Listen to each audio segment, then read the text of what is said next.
CA final new course direct taxation test 2। Question 1 जो है वो है हमारा एमसीक्यू और क्वेश्चन 2 से स्टार्ट करते हैं। John Butler Tax Inc is a company incorporated in a Colombo, Sri Lanka. 60% of its shares are held by I Private Limited, a domestic company. John Butler Tax Inc. has its presence in India also. The data relating to John Butler Tax Inc. are as under. Fix assets दे रखी हैं 90-70, intangible assets हैं 40-180, other assets 30-90, income from trading operations 15-42, income from investments 30-13, number of employees 40-60। तो ये India, ये श्रीलंका है। For the point purpose state whether the company shall be set to be engaged in active business outside India. क्या इस company को हम active business outside India बोल सकते हैं कि नहीं बोल सकते, according to the rules of the point. Then इन्होंने पूछा है because of increased operation in India more man power is needed, 30 more employees may be required in this regard.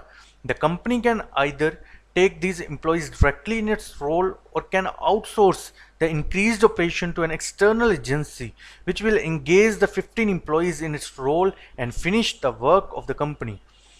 Which choice will be better?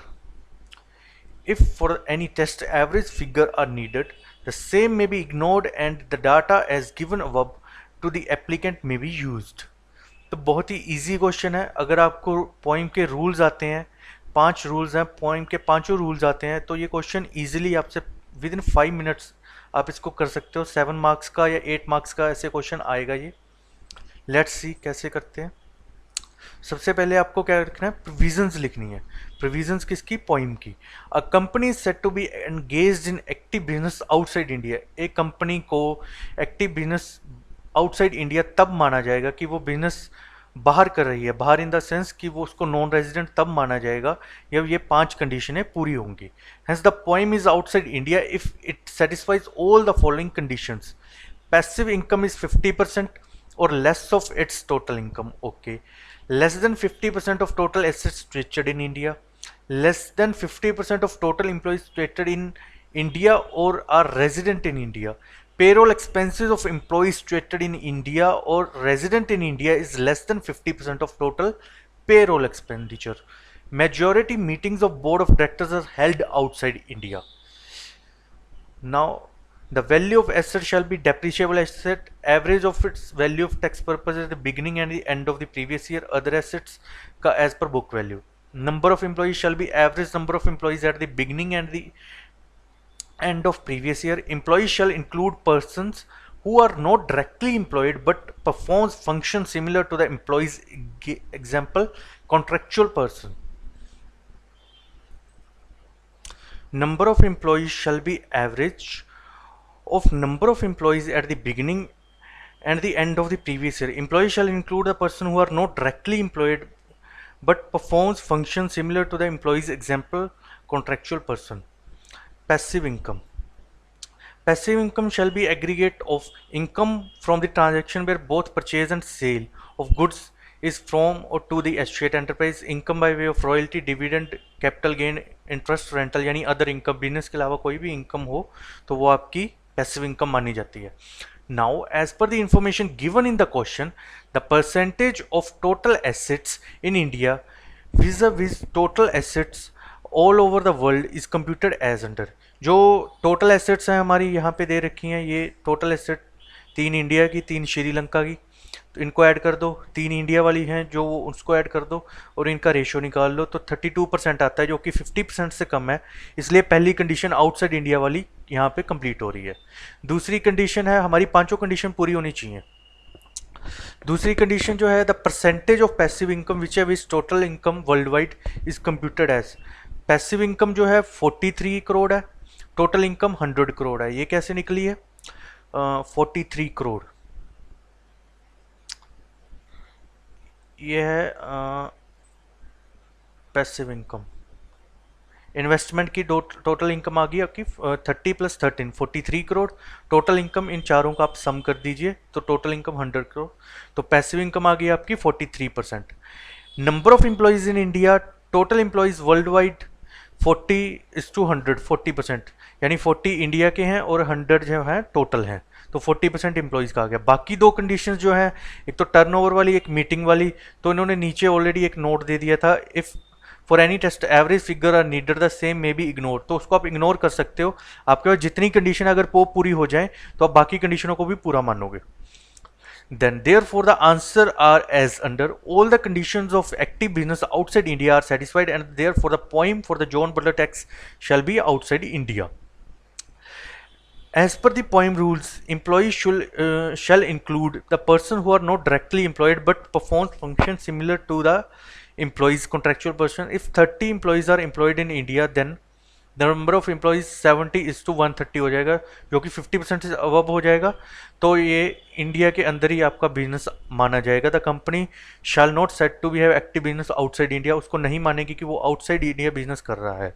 ये second condition का point है। उसके बाद इन्होंने कहा था कि अगर वो 15 एम्प्लॉयज़ रखे, 30 की जगह 15 एम्प्लॉय कॉन्ट्रैक्ट बेस पे रखे, तो क्या हो जाएगा, तो इसकी रेशियो निकलते 55+115 47.82% है, तो एक्टिव बिजनेस आउटसाइड इंडिया हो जाएगा क्योंकि 50% से कम है। तो ये आपको यहाँ पे निकाल के दिखाना है।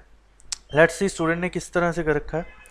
इन्होंने लिखा है for the determination of active business outside India following factor need to be consider. इन्होंने प्रेजेंटेशन वाइज भी बहुत गंदा काम किया है। प्रेजेंटेशन वाइज ऐसे नहीं, एक पैरा में आपने लिख दिया for ABOI following conditions to be satisfied less than 50% of the assets are situated in India. In the given case, John Butter has INC has 32% assets. चलो ये सही लिख दिया, लेकिन प्रेजेंटेशन वाइज मैं इसको नहीं सही मानता। Less than 50% of total employees of the entity are in India. In the present case, 40% of the employees, तो ये भी इसने कंडीशन सही लिख दी। और अगली condition, less than 50% of passive income is from India. In the present case, 70% of the investment income is from the India. So this condition is, तो इसने 70% किस तरह से ली होगी,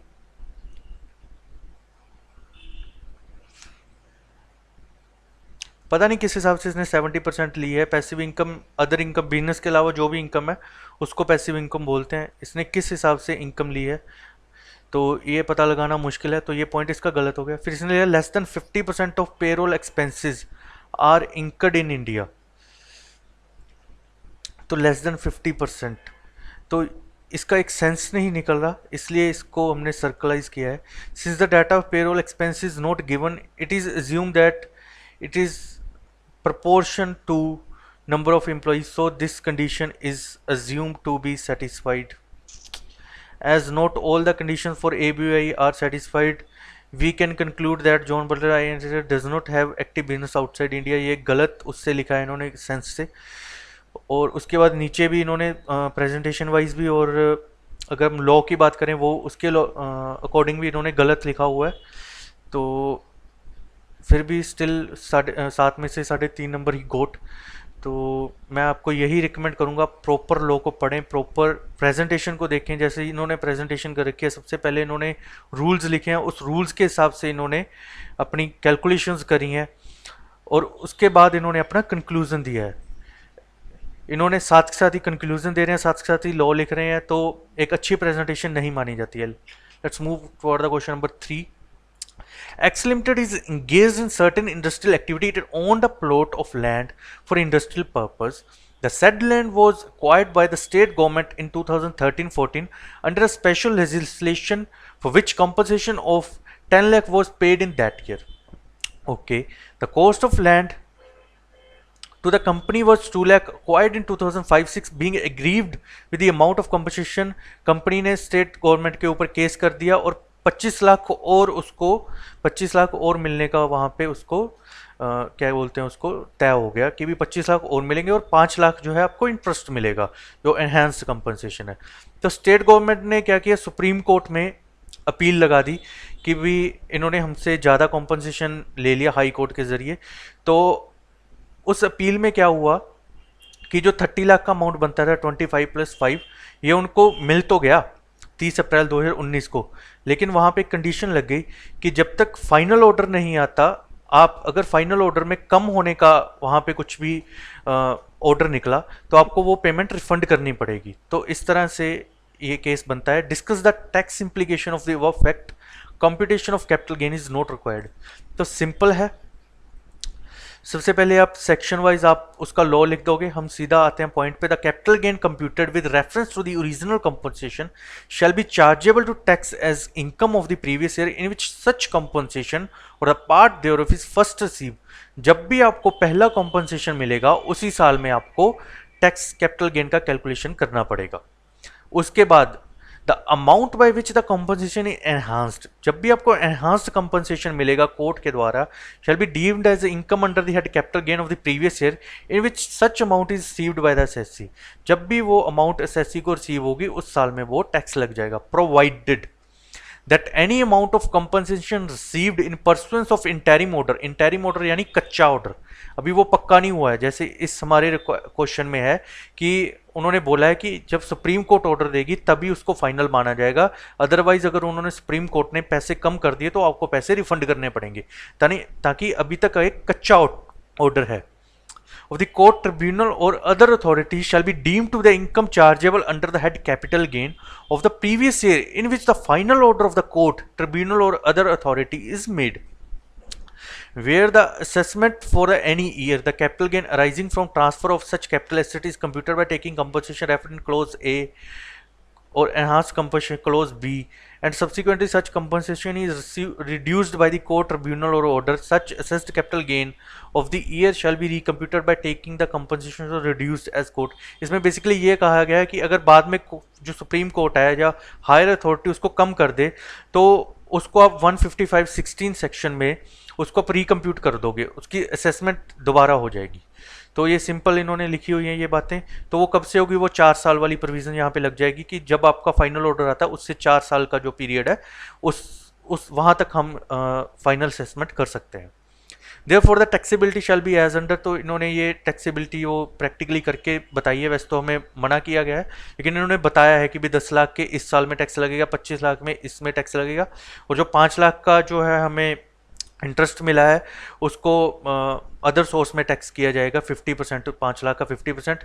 या एक इन्होंने केस लॉ के रेफरेंस के जरिए उस 5 लाख के ऊपर कैपिटल गेन भी लगा रखा है। तो आप उन दोनों में कुछ भी आप ले सकते हो। नाउ सी कि स्टूडेंट ने किस तरह से इसको सॉल्व किया है।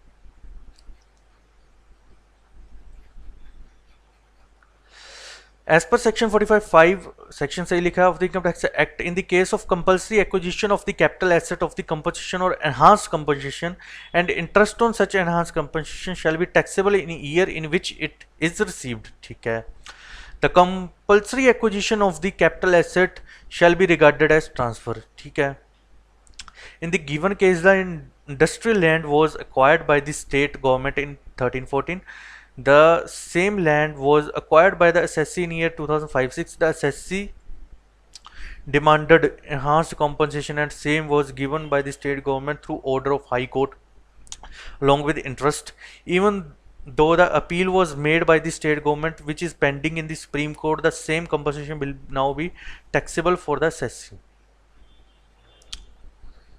The asset is held for more than 24 months। ये इन्होंने जो सारी कथा लिखी है ये सारी क्वेश्चन से ही उठा के लिख दी है। यहाँ पे मेरे को लॉ का एक भी शब्द नज़र नहीं आ रहा कि क्या होगा। उसके बाद इन्होंने क्या लिखा हुआ है कि कैपिटल गेन की प्रोविज़न लिख दी कि अगर 24 मंथ से ज़्यादा है तो लॉन्ग टर्म हो जाएगा, जिसकी बिल्कुल ज़रूरत नहीं थी।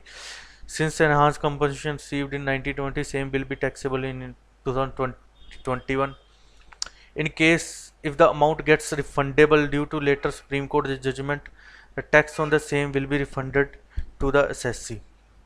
सिर्फ जनरल बात लिखी हुई है लॉ के रिगार्डिंग। इन्होंने जैसे लॉ में लिखा हुआ है कि किस तरह से वो उसको कैलकुलेट करेंगे, सेक्शन 150(16) के अकॉर्डिंग रिकम्प्यूट करेंगे, वैसी कोई प्रोविज़न नहीं लिखी है। सिंपल अपने ऐसा लग रहा है कि एक लेमैन जैसे आंसर लिख रहा है, वैसे एक आपके लैंग्वेज में आपके आंसर में प्रोफेशनलिज्म होना चाहिए। ये प्रोफेशनल आंसर बिल्कुल भी नहीं है। स्टिल 4 मार्क्स दे दिए हमने, लेकिन हमने लिखा भी हुआ है कि आप इस सेक्शन का रेफरेंस जरूर दो। तो मेरे अकॉर्डिंग आप इस तरह की लैंग्वेजेस को अवॉइड करें, प्रोफेशनली आप लॉ का रेफरेंस लेके आंसर दें।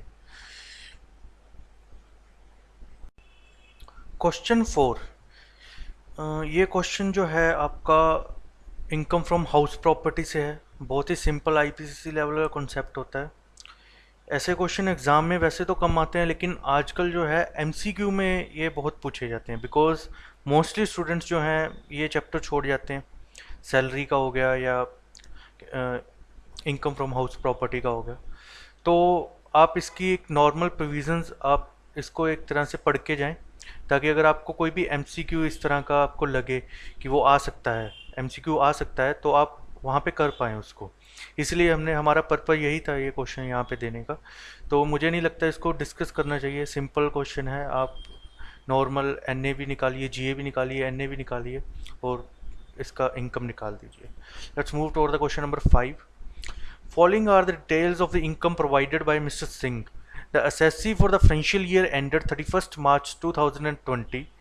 Rental income from the property at Bangalore rupees 3 lakh, standard rent 2 lakh 50,000, fair rent 2 lakh 80,000. Municipal and water tax paid during 2019-20 current year 35,000, area was 1 lakh 50,000. Interest on loan borrowed towards major repairs to the property is rupees 1 lakh 50,000. Area of rent of 30,000 received during the year, which was not charged to tax in earlier year. Further, assessee furnished the following additional information regarding the sale of property at Chennai. Mister Singh father acquired residential property on April 2012 में 25,000 की mister Singh के father ने property खरीदी थी और वो mister Singh को gift कर दी 1 दिसंबर 2014 को। The properties of gifter was sold by mister Singh on 10th June 2019. The consideration was received 25 lakhs.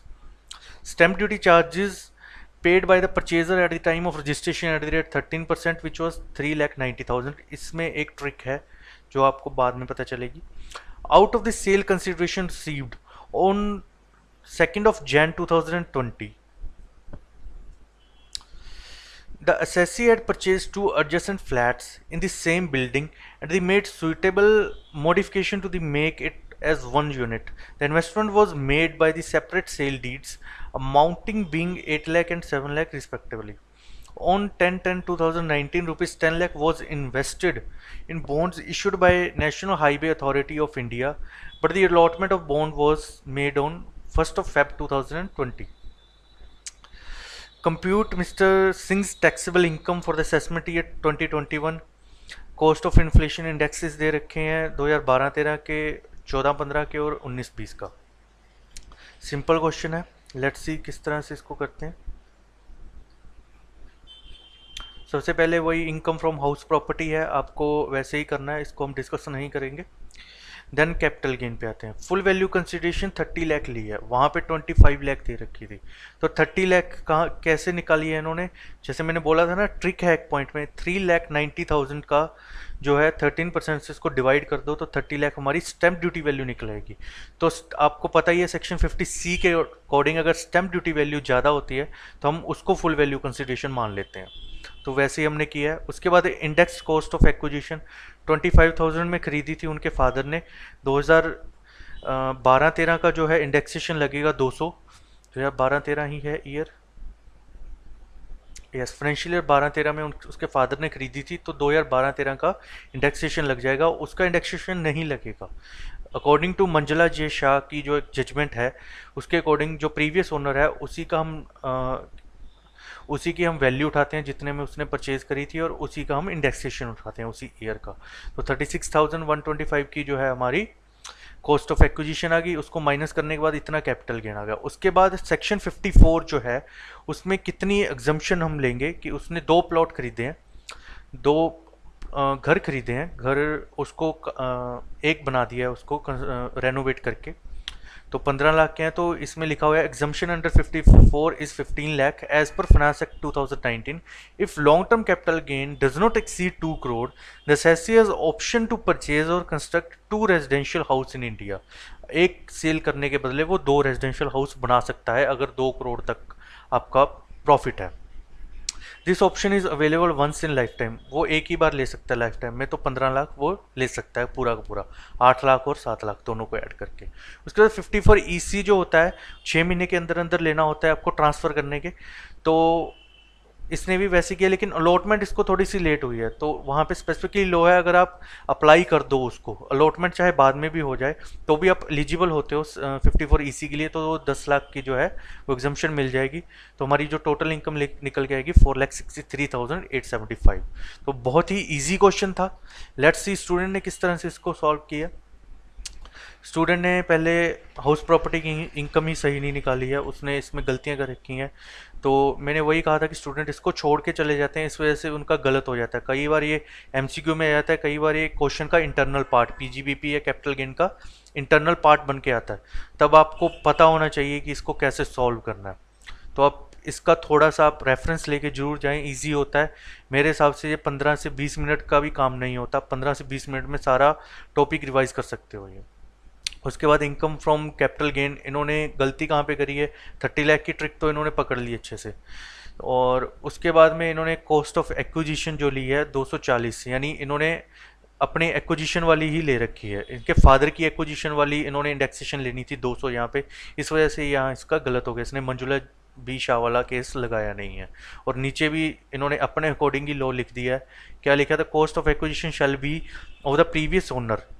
ठीक है, cost of acquisition previous owner की होनी चाहिए। Indexation has to be done according to the year of transfer of the SSC. पता नहीं क्या लिखा है, किस लैंग्वेज में लिखा है, लेकिन गलत करके दिखा है इसमें। उधर एग्जाम्शंस का इसने नोट नंबर 5 और 6 एग्जाम्शन सही ले रखी हैं, लेकिन देखते हैं इसने एग्जाम्शन किस तरह से ली है। If the assessee has two adjacent flat made suitable modification to make it as one unit by it as certified by an architect, it shall be construed as single unit irrespective of the fact that separate deeds were made।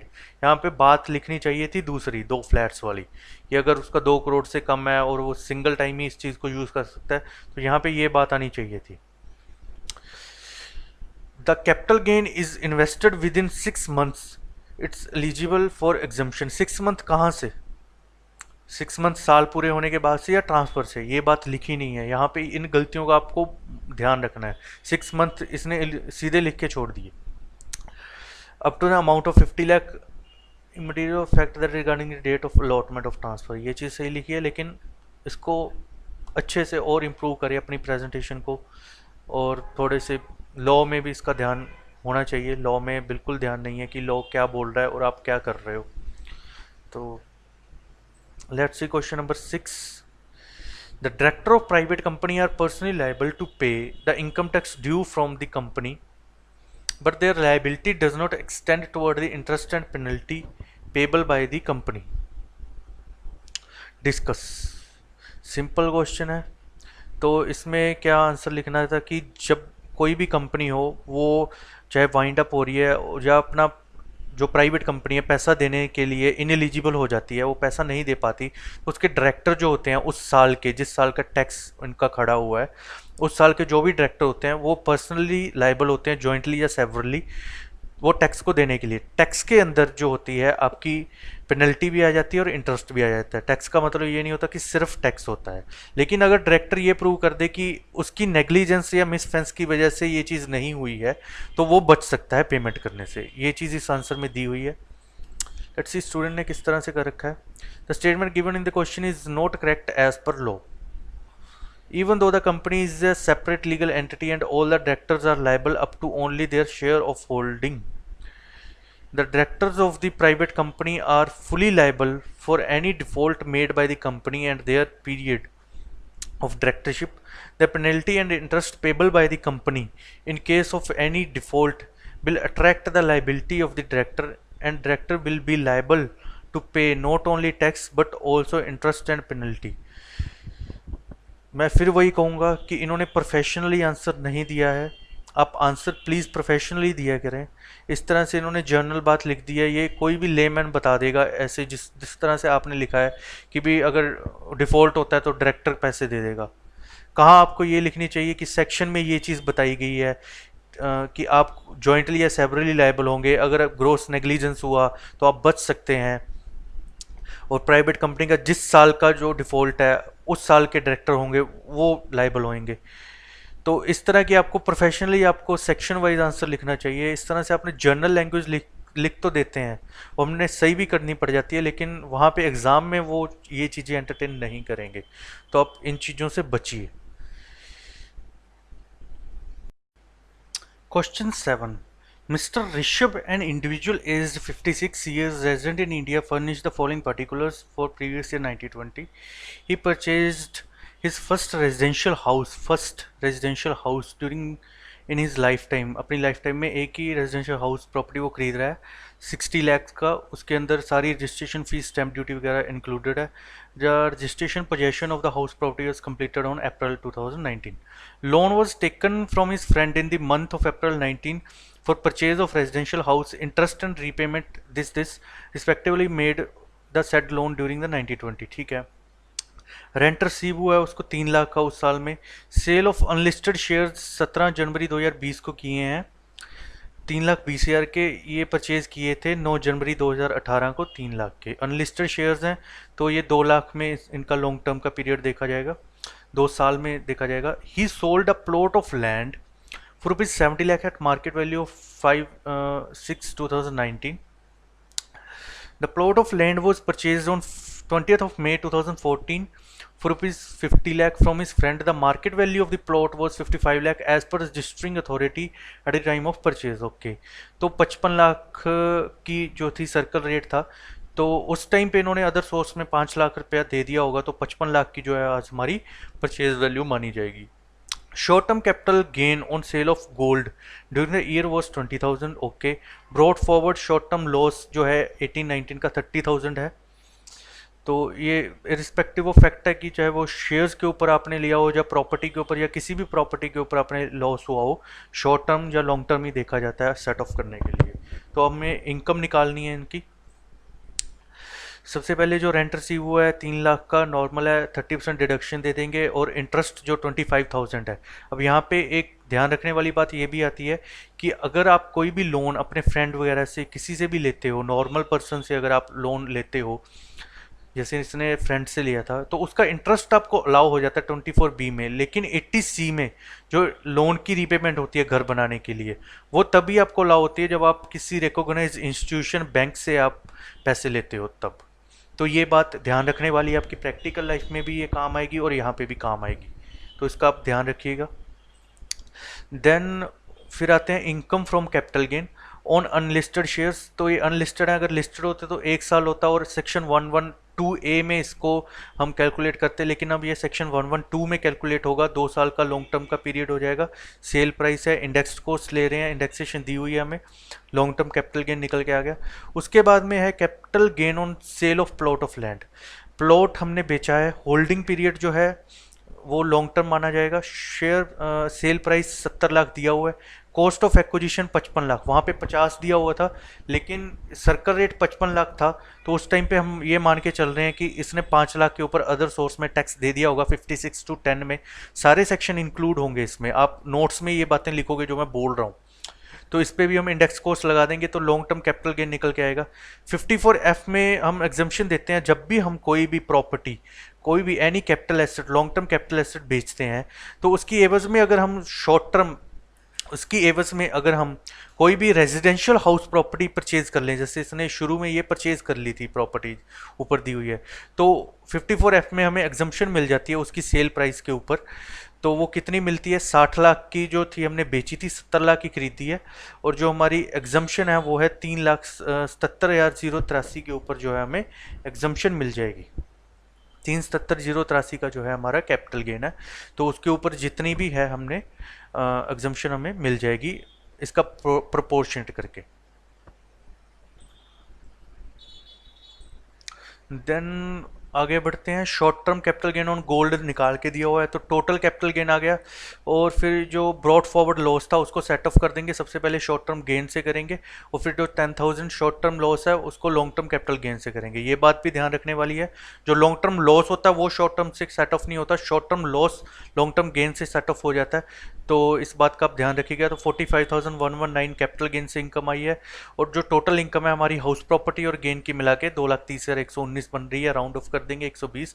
तो simple question था, बिल्कुल आप इसमें full marks ले सकते हो, आपको बस नॉलेज होनी चाहिए, प्रॉपर लॉ की प्रॉपर प्रेजेंटेशन होनी चाहिए। लेट्स सी स्टूडेंट ने इसको किस तरह से हैंडल किया है। स्टूडेंट ने रेंट रिसीव 3,90,000 2 10, उसके बाद सीधा 2 10 कर दिया, और इसमें से इंटरेस्ट का कोई भी इन्होंने लिया नहीं है, इंटरेस्ट की वैल्यूएशन नहीं ली है।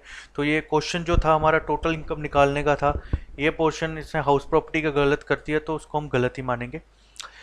फिर ये गेन 112 ए में निकाल रहा है, long term capital gain. Long term capital gain under 112 ए पता नहीं क्यों लिख रहा है, और फिर 112 में निकाल रहा है। कुछ समझ नहीं आ रहा है क्या करना चाहता है, प्रेजेंटेशन बहुत ज़्यादा वीक है। फिर सीधी राउंड ऑफ कर दी 288 ए में। कोई इसने एग्जम्पशन नहीं ली 54 एफ वाली, कोई लॉ के लैंग्वेज नहीं लिखी, और यहाँ पे भी गलत करके since capital gain is attracted in the case of transfer of capital asset, in case of purchase of capital asset no capital gain will be attracted, however registration fees and stamp duty will form part of cost of acquisition। क्या sense है। loan taken from friend will not be added in the cost of acquisition of the capital asset and will not be allowed as deduction। सारी अपनी language जो भी है लिख रहे हैं ये लोग, अपनी लैंग्वेज नहीं लिखनी है, प्रोफेशनली आपको आंसर देना है, लॉ का रेफरेंस दे के देना है। आप अपनी लैंग्वेज नहीं यूज़ कर सकते यहाँ पे, लॉ के हिसाब से बात किया कीजिए, वही वही आंसर आपका वहाँ पे एंटरटेन होगा, अदरवाइज क्रॉस हो जाएगा। Rent received from renting a house with the taxable under the head house property standard deduction will be 30% is allowed. ये लिखने वाली बात है कोई। as per section 11A if any shares are sold which are prior to 3118 LTCG will be as follows। 112 का तो reference ही नहीं है भैया, 112 तब लगता है जब लिस्टेड शेयर्स हों, ये अनलिस्टेड शेयर्स थे। और 31 जनवरी 18 की ये बात वो है कि वहाँ का हमने प्राइस लेना होता है, फेयर वैल्यू लेनी होती है।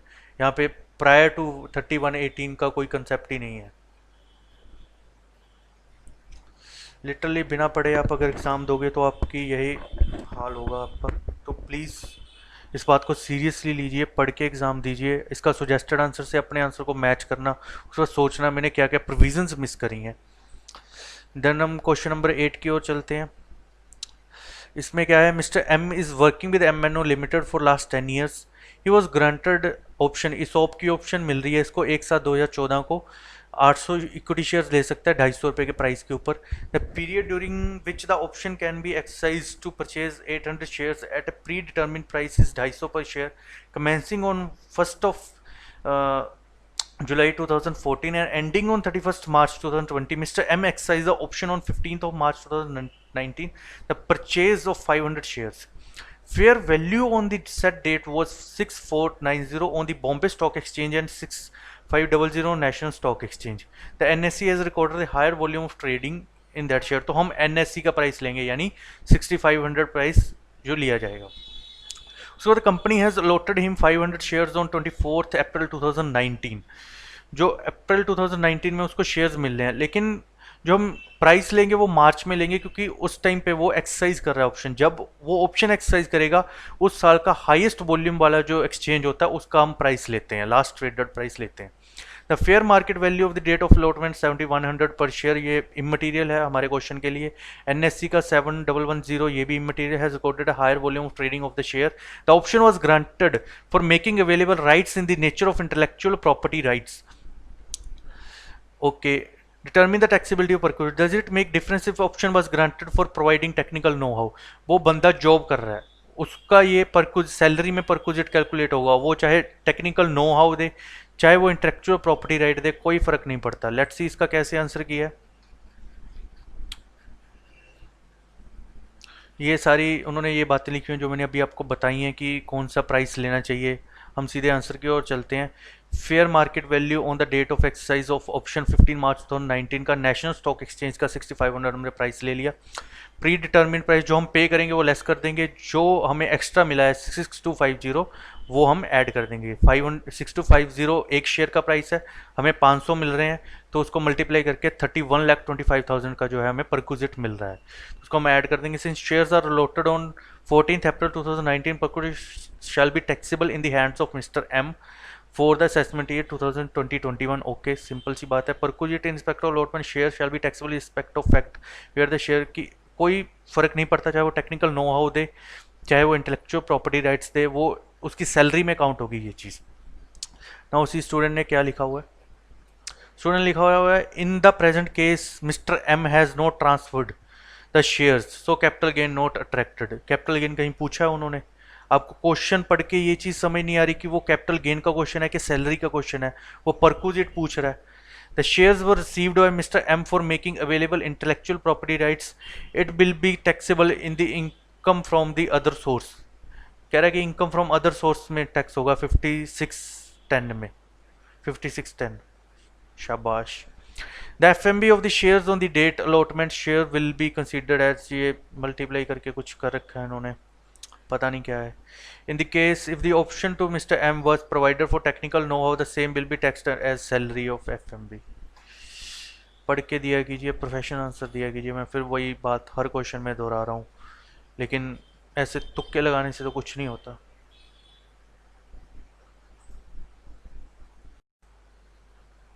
Question 9. In the course of search operation under Section 132 of Income Tax Act 1961, in the month of July 2020, Mr. Khemka has made a declaration under Section 132(4) to the income tax authorities on the earning of his income not disclosed in respect of previous year 1920. Can the statement save Mr. Khemka from levy of penalty if he is yet to file his return of income for assessment year 2020 and 21?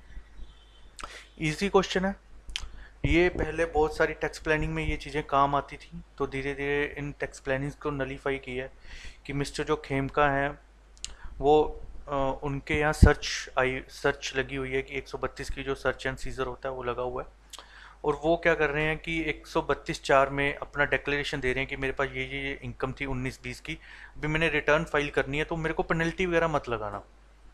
तो देखते हैं कि वो किस तरह से बच सकते हैं या नहीं बचेंगे।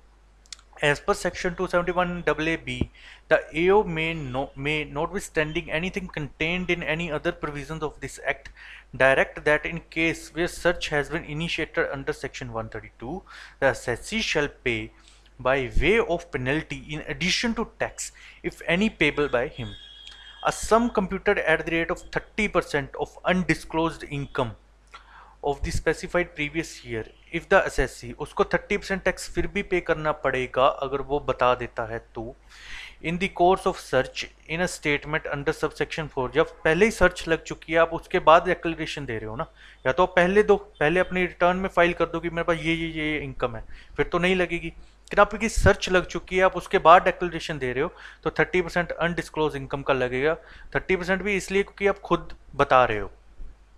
In the course of search in this statement under subsection 4 of section 132 admits the undisclosed income, specifies the manner in which such income has been derived, substantiates the manner in which undisclosed income was derived, and on or before the specified date pays the tax together with interest, if any, in respect of undisclosed income, and furnishes the return of income for the specified previous year, declaring such undisclosed income therein, a sum computed at a rate of 60% of the undisclosed income of specified previous year if not covered by A। अगर वो ए में अपनी declaration नहीं देता तो जब उसको government पकड़ेगी उसको 60% भी देना पड़ेगा, उसके ऊपर उसको पेनल्टी भी देनी पड़ेगी, इंटरेस्ट भी देना पड़ेगा। ये कम से कम 90% के अराउंड चला जाता है ये चीज़ जो होती है। Explanation for the purpose of this section specified previous year means the previous year in which has ended before the date of search, but the date of furnishing or return of income under section 139 of such year has not expired before the date of search, and the assessee has not furnished the return of income for the previous year before the date of search in which search was conducted. Since the due date of filing return is 30 for the previous year 31st March 2020 has not expired on the date of such previous year 31st March 2020 the specified period as per section 271 AAB. Therefore Mr. Khemka has to pay a penalty of 30% क्योंकि वो खुद declare कर रहा है of undisclosed income as per section 271 AAB even if he makes statement under section 132. चाहे वो 132 के अंदर स्टेटमेंट भी दे दे फिर भी उसको 30% की पेनल्टी 30% का जो है टैक्स देना ही पड़ेगा, पेनल्टी देनी पड़ेगी उसको। नाउ सी स्टूडेंट ने किस तरह से इसको किया हुआ है एज पर सेक्शन 132। वैसे ये मेरा पढ़ने का मन नहीं है बिकॉज प्रोफेशनल आंसर फिर भी नहीं दिया हुआ है, उन्होंने एक टच सा दिया हुआ है कि इस तरह से उसका होना चाहिए। आप वैसे मत कीजिए, आप प्रॉपर रेफरेंस लेके आप आंसर कीजिए, आपको फुल मार्क्स मिल जाएंगे। इस तरह से आप अगर आंसर लिखोगे आप प्रैक्टिकल लाइफ में भी कभी आप आगे नहीं बढ़ पाओगे। ठीक है, let's see question number 10।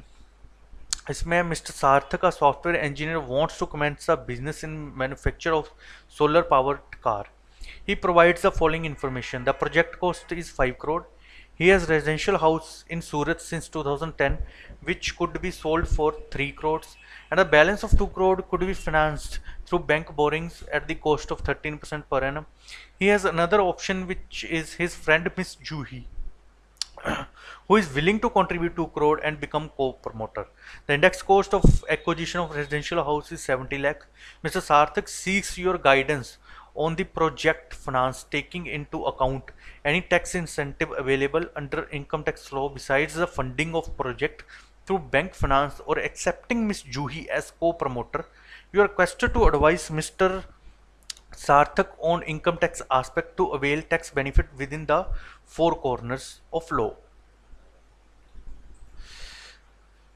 Okay इसका आंसर हमने क्या करना है कि उसने प्रोजेक्ट फाइनेंस शुरू करना है तो वो क्या करे कि उसका टैक्स भी ना उसको पड़े और किस तरह से वो काम करे। इफ मिस्टर सार्थक forms a company which is an eligible startup and invest the sale proceeds of rupees 3 crore in equity shares of company and company buys a new plant and machinery within 1 year of subscription of shares, then long-term capital gain of 2.330 crore shall be exempt under section 54 GB। 54 GB में जो है 2.30 करोड़ जो आपका exempt हो जाएगा capital gain जो आप section पढ़ोगे 54 GB। If miss Juhi becomes a shareholder in company and contributes rupees 2 crore as share capital, then also deduction under section 54 GB shall be available to Mr. Sarthak as he owns more than 25% of equity shares of the company. The company being eligible startup is entitled to deduction under 80 IAC. 100% of profit shall be eligible allowed for deduction under 80 IAC for 3 consecutive years assessment years out of 7 consecutive assessment year beginning with the year the company is incorporated. If Mr. Sarthak takes a loan of 2 crore at a rate 13% per annum, then interest of 26 lakh per annum shall be allowed to company as deduction under 36(1)(3). Let's see student ने इसका किस तरह से किया question. उन्होंने पहले यहाँ पे कैपिटल गेन निकाल दिया, फिर एग्जम्प्ट अंडर 54 GB ये बात सही लिखी है, इन्वेस्टमेंट इन एलिजिबल स्टार्टअप कर लो। तो मैं मानता हूँ यहाँ पे इनको इस क्वेश्चन में इनको नॉलेज थी on LTCA is exempt, hence he can invest on the project और have exemption from the tax liability on capital gain. ये सिर्फ टैक्स बचाने के पर्पज से आई थिंक यहाँ पे आंसर दे रहे हैं।